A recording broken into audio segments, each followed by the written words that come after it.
You searched how to buy shares of Proact IT Group AB. Proact is a Nordic IT infrastructure and cloud services provider listed on CBOE EU under the ticker PACT.ST. This video is educational only and does not constitute financial advice. To buy shares, you need a broker.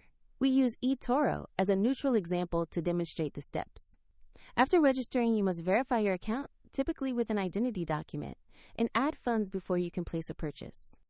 Use the platform search and enter the ticker PACT.ST to locate Proact IT Group AB.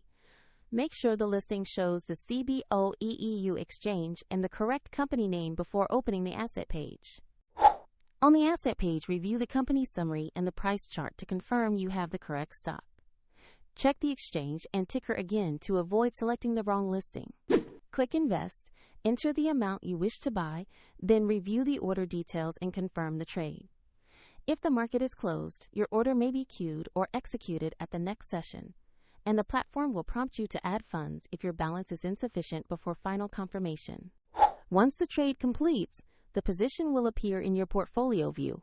For reference, the example link to eToro is in the description if you want to follow the same demonstration.